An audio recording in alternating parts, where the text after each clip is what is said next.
What's up, guys? Long time no hear. Um, Been wanting to shoot another video for a while. Just running out of time.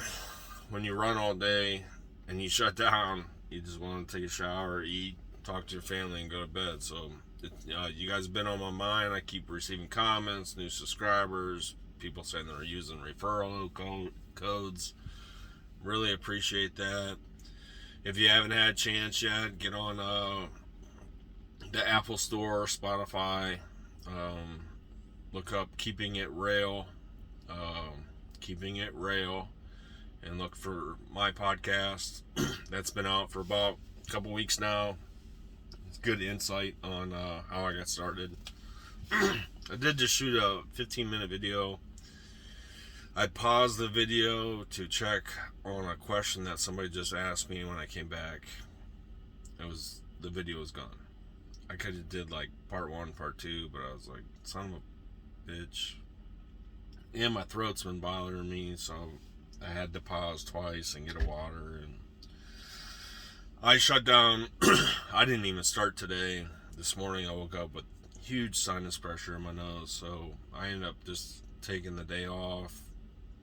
I'm sitting here at the DC in Findlay, Ohio. It's 9 o'clock p.m. I'll be launching here at 5 a.m. But I've been resting all day, so I'm sure I won't fall right to sleep. I'll probably say excuse me a couple times. Like I said, I got this little tickle in my throat. I'm not getting sick, it's just me talking for some reason.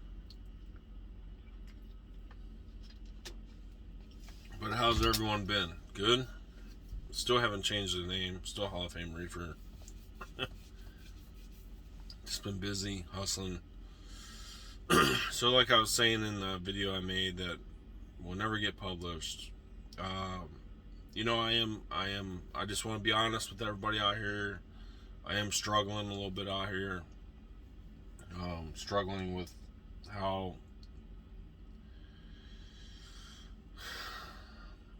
I want to keep this as straightforward as possible, and I don't want to bash anybody, but I'm having a little trouble with how my fleet manager has treated me in the past month. I can't say how Rail has treated me because I've only talked to my fleet manager's boss. I haven't went above him. I mean, I could, but essentially, it's just it's not entirely Rail. Like I'm having my own issues just being out here, being away from the family. It is mentally breaking me down. To be honest with you, it is. When I was on refrigeration, I was gone 11 to 13 days, and I was home for 3 days. The 11, 13 days out, wow, you have 3 small kids at home and a girlfriend. That's tough on all parties. Being home for the 3 days, yeah, that's cool and stuff, but when you're gone 11 or 13 days, it's tough. It's tough on me. It's tough on my girl. It's tough on my kids. It's tough on my mom. She's our nanny. It's tough on everybody. I come over to this dedicated account and I'm running Sunday through Friday and I'm home for 34 hours. And then you're back out and you're running Sunday through Friday and you're home for 34 hours. And 34 hours ain't nothing. I mean, you get home Friday morning, you enjoy Friday, and you sleep in your bed, and Saturday, you do whatever you have to, and you prepare to leave the next day. So, just to be honest with everybody, it is rough. It's mentally breaking me down. It's tough for my girl at home. It's tough again for our nanny. Don't want to be a repeat record here, but I am struggling. I'm still focused. I still enjoy driving the truck. Some things that happen with my fleet manager, just to get into. I mean, I won't even get into it right now. Do I think you should still come to rail? I think rail, Appleton, getting your CDL, best thing I ever did, right? I'll never talk shit about Appleton. They helped me attain that CDL, and they trained me good. They trained me safe. They taught me how to be a safe, efficient driver, and I will never talk shit about them. Do I think you should sign a contract with the rail? I don't know, man. I'm at 50-50 with that. One, they got you by the hoo-ha when you're signing that contract, because you got to give them 120,000 miles or you got to pay $7,000. Now, I don't know too much about the contract. That's my own fault, but is that prorated? Can you work for rail for 6 months, get 60,000 miles, and only owe them $3,500? I don't know. I have no idea. That's my own fault for not knowing that, but it is rough. People in Appleton said your first year is going to be your roughest year, and I was gung-ho in the beginning, a lot of enthusiasm, and I still am. It's just a little sour taste I got in my mouth from my fleet manager, and it's kind of like just setting up. I feel like the disrespect or the differences there, it's just setting me up to possibly maybe look for a new job. I called and asked for a new fleet manager, and they asked me why, and I told them some reasons, and they said, let's see if we can work it out. So I don't know. It was rough out here. It's rough being away from your family. If you're single, if you have a domestic partner who you fucking hate, or you're a widow, or you're retired, it's probably the perfect job for you. If you're fairly young, like me, 44, and you have a family and you have small kids, and you fucking miss them, then it probably won't be a very good profession for you. I've only got one check over $1,000 since I've started rail, and that was 2,200 miles I got for a week. Last week I had my biggest week ever. I had 2,300 and close to 2,400 miles, so that'll probably be my second $1,000 check, which I get paid tonight because I get direct deposit, and I do have a credit union, so I tend to get paid on Tuesdays rather than Wednesdays. But it's tough. I'm having a tough time. The whole reason joining rail, was to gain that year experience and go local. That was my plan all along. And right now I started January 9th and it's June. So right now I just got a notification I've been solo for 3 months. I have a little over 22,000 safe miles driven since I started. And I'm thinking, holy shit, I gotta give them another 80,000 miles, and honestly, I don't know if I'll make that. Just want to be honest with you. I don't know. It's in the air, man. 2 questions I just want to touch on real quick. I don't want to make this super long video. One, I got an irritation in my throat.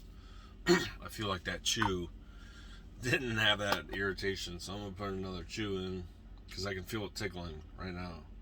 And it caused me to pause my last video, so.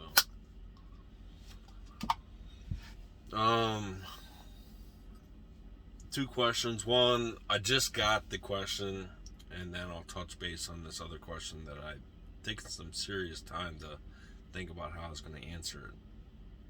First question was, so in a day of a truck driver, you get 14 hours of on-duty time. What that means is you can't drive, you can't work longer than 14 hours in one day. You get 70 hours a week, right? You get 11 hours a day to drive. You get 14 hours a day to work. And you have to take a half an hour break within the first 8 hours of your shift.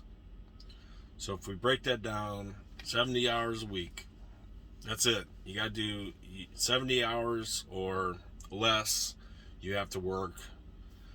For my case, I'm on a dedicated Lowe's account. When I go home, I typically have anywhere from 5 to 13 hours of my 70 left. And I'll take a reset, 34 hours. It resets your 70-hour clock. Or national refrigeration, when you're out 11, 12 days, they have a thing called hours back.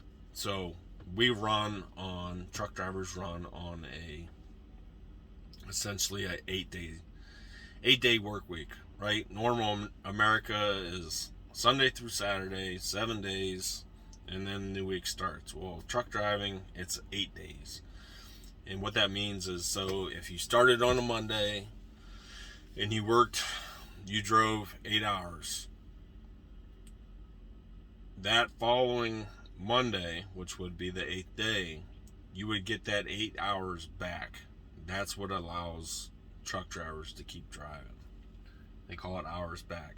So then, so you started on Monday, you worked 8 hours, you worked all through the week, all through the weekend, and on Sunday, you only had 7 hours left out of your 70, right? And you worked that 7, and you have to shut down. Well, then, instead of taking a 34-hour reset, you can just check your truck BC and they'll look back of how many hours you worked last Monday, and you worked 8 hours, or you're going to gain that 8 hours back on that Monday. So say you work, for simple math terms, say you just worked 3 hours, right? And you left 5 on your clock. Well, then you look back at last Tuesday. What I work? I worked 8 hours. Okay, so now Tuesday rolls along. You saved that 5 hours, but you worked 8 hours last week. That 8 hours gets put onto that 5. Now you got 13 hours. I hope that explains it. There's a really good video on YouTube. I can't think of it for the life of me, but the guy breaks down that whole topic of 70-hour work week. Into what the question asked me is, each day you get 14 hours to work, right? You can only drive for 11 of those hours. Within those first 11 hours, you got to take a half an hour, 30-minute break off duty. And then you'll gain back the last 3 hours of that 11-hour shift. Does that make sense? So you get 11 hours of drive. If you wait till the 8th hour to take your break, once that 30-minute break's up, you'll get that remaining 3 hours of that 11-hour drive time. I hope it's very confusing for somebody that's doesn't know, or if you haven't gone to school yet, it's going to be confusing for you. Because for me, it was very confusing for me, but that's how it goes. I can probably pull you off here, and I'll show you my truck PC. So you see right here, 10-hour reset. Like, I can't drive for another hour and 20 minutes, but I launch at 6 and I get up at 5 a.m. and I start my pre-trip at 6 a.m. That's the time I run. I run 6 a.m. to 5 p.m. every day. Sometimes less, sometimes more, and I'll tell you how that works. But 70 hours, I got to work another 34 hours before I'm eligible for a reset. That doesn't matter. We don't do the split. I'm starting to get that feeling in my throat, so turn the phone back around. Sorry. Come on, you jerk. So I'll break that down as like, okay, so each day you get 14 hours, right? That's on duty time. That's your paperwork. That's that 14-hour clock never stops. Once you start it, it never stops. To where the 11 for your drive, you can stop that clock. You can stop that clock by getting fuel. You can stop that clock by taking a break. You can stop that clock by going into yard move, which means you're on private property where there's no other traffic around. You can use yard move. We use yard move at the DC all the time because there's no traffic in here. It's all semis and other carriers. It's not general public.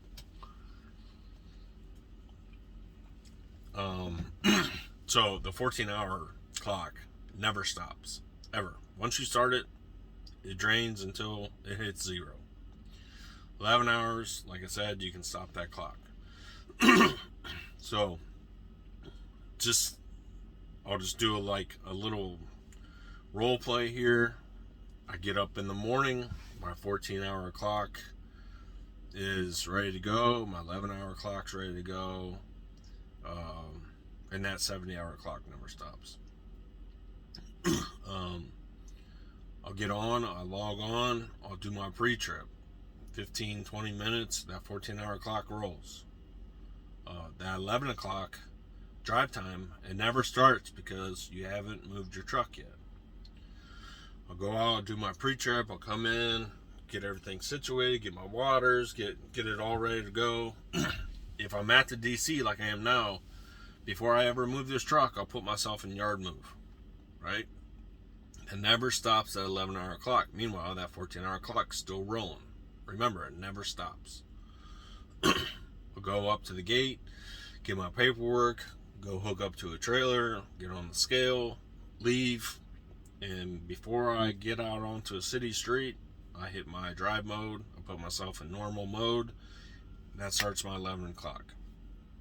I'm going to stop and get fuel. As soon as I get to the fuel island, first thing I do is get on here, I hit on duty. There's some buttons here. You'll hit on duty, you'll hit fuel stop, that stops your 11 hours. Your 14 is still rolling. Get in my truck, I'll leave, that 11 starts back up because you're moving your wheels. I'll get to the customers, I'll put myself in yard move. Again, we're away from general public, there's no other cars. Put ourselves in yard move, stops my 11, keeps my 14 going. The whole time I'm at Lowe's, I'm in yard move. My drive time never goes down. It's never subtracting. It stays there. So if I get there and I got 10 and a half hours and I'm at Lowe's for an hour in yard move, it's still 11 and a half hours, right? Or 10 and a half, what did I say? Once I leave Lowe's, put myself in normal drive mode, that 11 starts counting again. If I stop somewhere and get something to drink, I use the bathroom. Now I'll go off duty and I'll hit break. That break can start counting for my 30-minute break. If I'm at the gas station for 5 minutes and I go off duty, well, obviously it's taking 5 minutes off of that 30-minute break. And then I start rolling again. And then it will tell you, hey, you got so many hours before you got to finish that 25 minutes of that 30-minute break. I know it sounds like a lot. It truly is a lot. It took me a while to get used to. You have a little clock down here on your truck PC, and I was always taught whatever that lowest number is, that's the number you follow. So if it says 3 hours 15 minutes, you got 3 hours 15 minutes to drive. And you can see how that 14 keeps rolling, and that 11 gets stopped, and depending on your time management, you can get those to pretty much come closer and closer and closer together, right? Because that 14's burning and that 11 stops. So all the paperwork I do at Lowe's or at the DC, my 11 stopped, but that 14's still burning. No matter what, you can't drive more than 11 hours a day, no matter what. No matter what, you can't work more than 14 hours a day, no matter what. So I know that was a fast rundown. Is there a better way to explain it? I don't know, because like I said, it took me a couple weeks to get used to it. After you do it for a while, and you meet other drivers and you pay attention at your schooling, you'll catch on. But that's the breakdown of that. We're already 20 minutes in.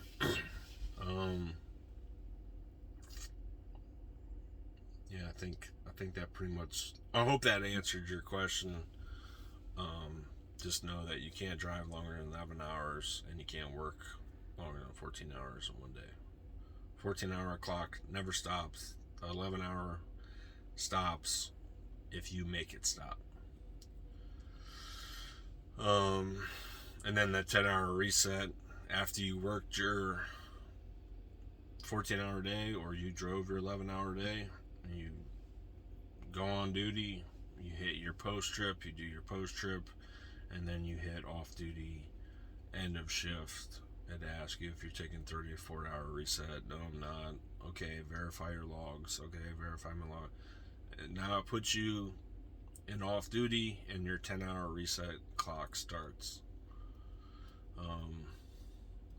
Even though I took this morning off, I fucked up last night, and I put myself in post trip, and I wasn't feeling good, so I put myself in post trip, went out, did my post trip, came inside, forgot all about this, and ate dinner and laid down in bed, and I ended up falling asleep.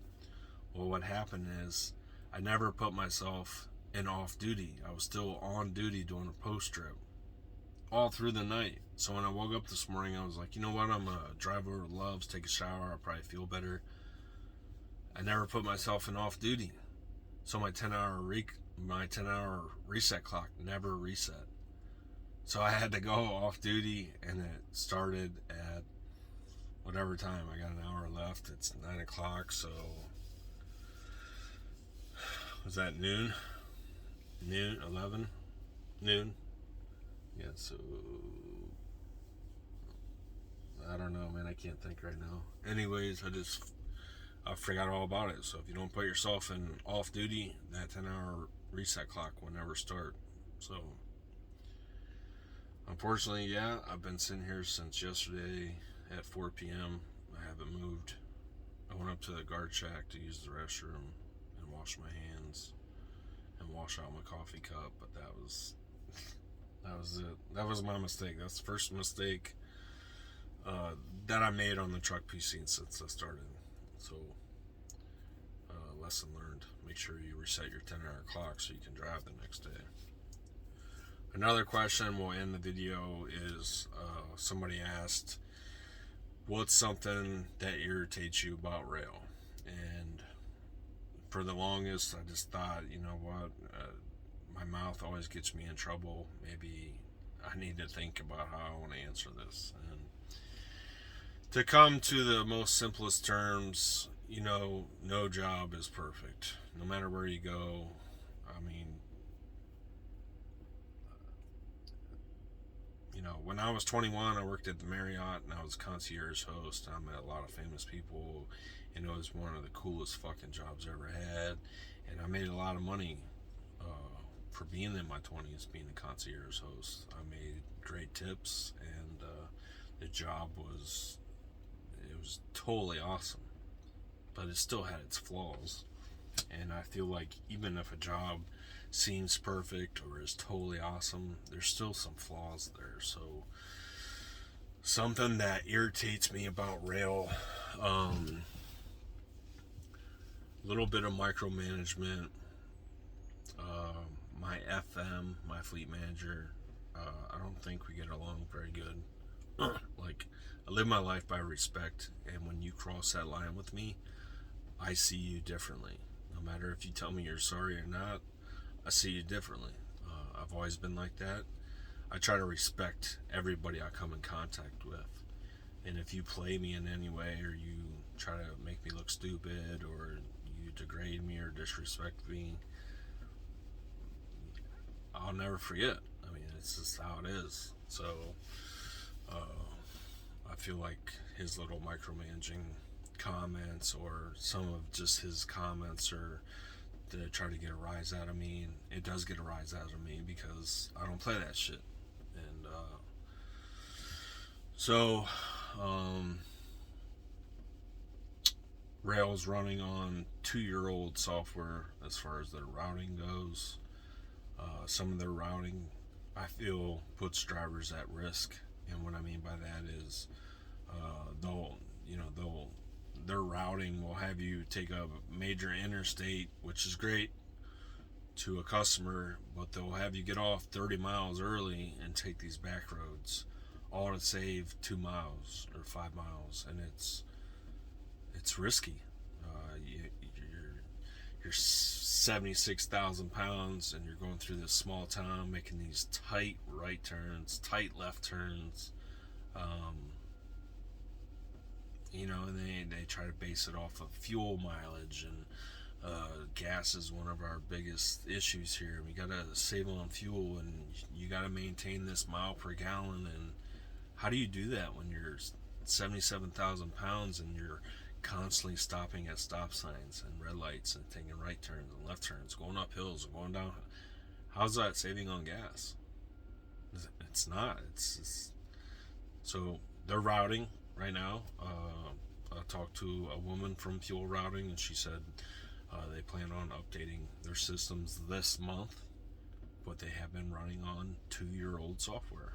And I went ahead and bought myself, it's called Xgody, Xgody. It is an X4. It's a 10-inch tablet type deal, free maps, free downloads for life. I think I paid $100 on Amazon, and it hasn't steered me wrong. I do still follow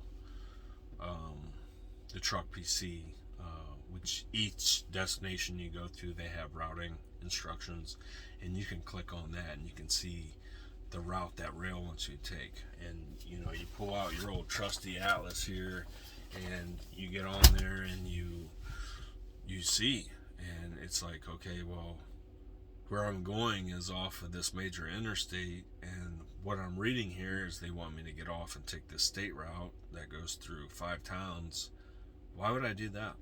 That makes no sense. You're literally putting me at risk to get in an accident, to get horrible miles per gallon, when I could just stay on the interstate. So that's what I do.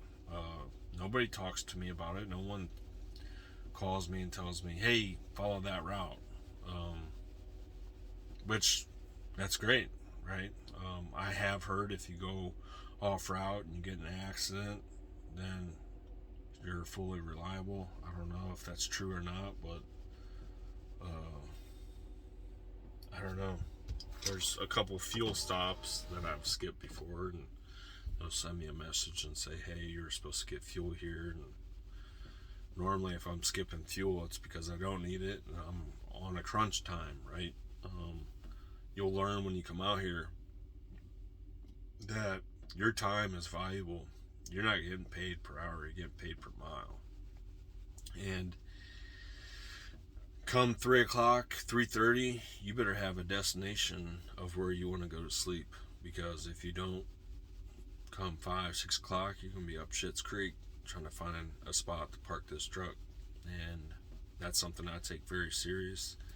And even though I'm on this dedicated Lowe's account, I can stop and sleep at any Lowe's, or I can sleep here at the DC. There is once in a while when I want to stop at a Love's or a Pilot, take a shower and get hot food, that I know if I don't get there by 4 o'clock at the latest, 3 o'clock's, if I don't get there by 4 o'clock at the latest, I might as well forget it. So I use my time the best way to keep me safe. And one of the safest things you can do out on the road is find a safe place to sleep. I am 30 minutes into the video. My video on my phone is telling me it's only giving me 32 minutes to record, so it's because I have so much shit on my phone. So this is just a quick update. Again, I'm struggling mentally. I would like to be closer to home. I still think the world of their GYCDL program, and it's not so much about rail, it's just about being home with my family and my kids. That's what I want the most, and I'm going to continue to hustle. And I'm not saying I have been looking for local jobs, and if one of those people bite, then I'll take that $7,000 loss to be closer to my family. That's me coming to you real, and I hope you appreciate that. If you haven't had a chance, like I said, listen to that podcast, Keeping It Real. My name, Dan Zom. And thanks for the support. Thanks for the referral codes. Means a lot to me. And until next time, keep it safe, be healthy, love your family. Thanks for everything. I'm out from Findlay, Ohio. Hall of Fame Reefer.